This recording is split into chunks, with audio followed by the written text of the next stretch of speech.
सूत जी कहते हैं अब 5वें अध्याय में प्रवेश करते हैं। 5वें अध्याय में कहा कि हे ऋषिगण, अब आगे की कथा कहते हैं, ध्यान पूर्वक उसे सुनिए।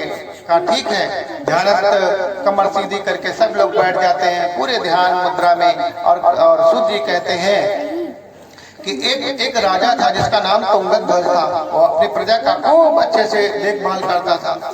एक दिन वो शिकार के लिए जंगल जाता है, जंगल में शिकार करता है। वापसी में जब आ रहा होता है तो बीच रास्ते में उसको कुछ लोग सत्यनारायण भगवान की कथा का आयोजन चल रहा होता है। जो गोप वाला, जो गैया भैंसी चराने वाले लोग हैं, वो भगवान की कथा का आयोजन कर रहे होते हैं। और सब लोग देखते हैं, अरे राजा साहब आ रहे हैं अपने राज्य के। सब लोग प्रणाम करते हैं, हे राजा साहब आप आइए, यहाँ हम सभी लोग श्री सत्यनारायण भगवान की कथा का आयोजन कर रहे हैं, आप भी उसमें आइए। राजा ने देखा, अरे ये तो नीच कुल के भैया भैंसी चराने वाले हैं, इनके साथ बैठेंगे, हम इतने बड़े राजा हैं, इनके साथ बैठे हमारी बेइज्जती होगी।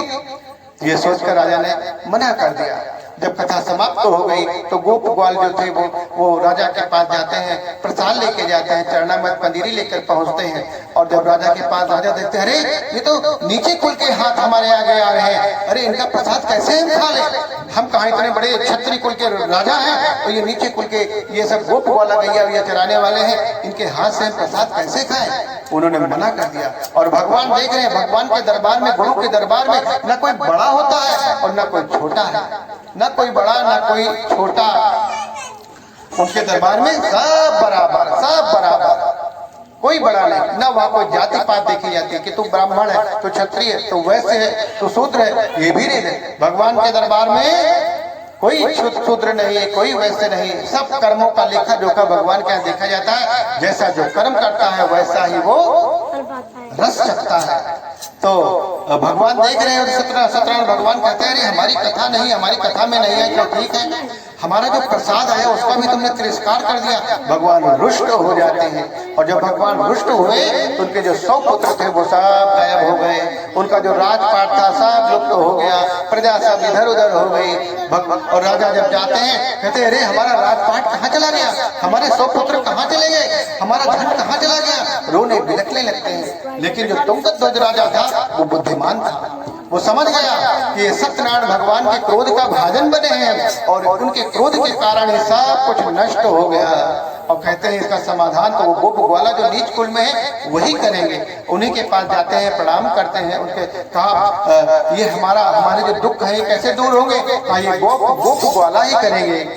कहते हैं, छोटी छोटी गैया छोटे छोटे ग्वाल, छोटो सो मेरो मदन गोपाल। छोटी छोटी गैया छोटे छोटे ग्वाल, छोटो सो मेरो मदन गोपाल। छोटी छोटी गैया छोटे छोटे ग्वाल,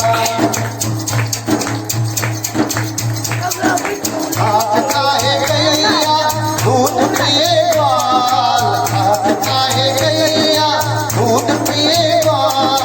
माखन खायो मेरो मदन गोपाल, माखन खायो मेरो मदन गोपाल। छोटी छोटी गैया छोटे छोटे ग्वाल, छोटो सो मेरो मदन गोपाल। छोटी छोटी गैया का यही गोप ग्वाला है जो अब हमारा उद्धार करेंगे। हमारे 100 पुत्र, हमारा राजपाट यही लोग वापस दिलाएंगे। और जाते हैं, प्रणाम करते हैं, हे गोपगण, सत्यनारायण भगवान की प्रसाद का हमने अवहेलना किया, उनके क्रोध का भाजन बन गए। अब फिर से पुनः सत्यनारायण भगवान की कथा का आयोजन करेंगे और खूब बढ़िया मंडप सजा के खूब सारा प्रसाद बांटेंगे, भंडारा करेंगे और पूरे तन्मय, पूरी श्रद्धा और भक्ति के साथ में कथा श्रवण करेंगे। और अंत में प्रसाद को ग्रहण करेंगे। योग्य ब्राह्मण को बुलाकर कथा श्रवण करते हैं, प्रसाद ग्रहण करते हैं राजा साहब। और भगवान सत्यनारायण भगवान सब देख रहे होते हैं। देखा कि राजा की मति ठीक हो गई है, सबके प्रति समान, क्योंकि राजा होता है उस क्षेत्र का राजा है और राजा के प्रति सब समान है, ना कोई छोटा ना बड़ा। राजा की मति ठीक हो गई, बुद्धि ठीक हो गई, आचरण अच्छा हो गया, सब कुछ अच्छा हो गया और भगवान प्रसन्न हो गए। सत्यनारायण भगवान फिर से 100 पुत्र उनके वापस आ जाते हैं, राजपाट वापस आ जाता है, उनका राजपाट खुशियां सब कुछ धन धान्य, सब कुछ हीरा जवाहरात सब वापस आ जाता है। इस प्रकार से जो कोई भी व्यक्ति पूरी श्रद्धा और भक्ति के साथ में कथा को श्रवण करेगा, प्रसाद को ग्रहण करेगा, बिना शंका के, कहा जाता है जब शंका होती है कि भगवान, अरे भगवान की पूजा कर रहे हैं, कथा श्रवण से पता नहीं फल मिलेगा कि नहीं मिलेगा, उनको तो मिलेगा नहीं, मिलेगा तो थोड़ा बहुत मिलेगा, लेकिन ये सोचकर जो भगवान की कथा श्रवण करेगा कि भगवान की कथा को श्रवण करेंगे, हमको भगवान हर प्रकार से धन धान्य की वृद्धि कर देंगे, हमारे जीवन के कष्ट दूर हो जाएंगे, हमारे अंदर हमारे जो पाप है वो पाप मुक्त हो जाएंगे, हमारे जीवन में पुनः खुशियां आ जाएंगी। ये सोचकर जो कथा श्रवण करता है उसके जीवन में हर प्रकार से खुशियां आ जाती हैं। बोलिए श्री सत्यनारायण भगवान की। स्कंद पुराण रेवा खंडे इत श्री सत्यनारायण कथायां पंचमोध्यायः।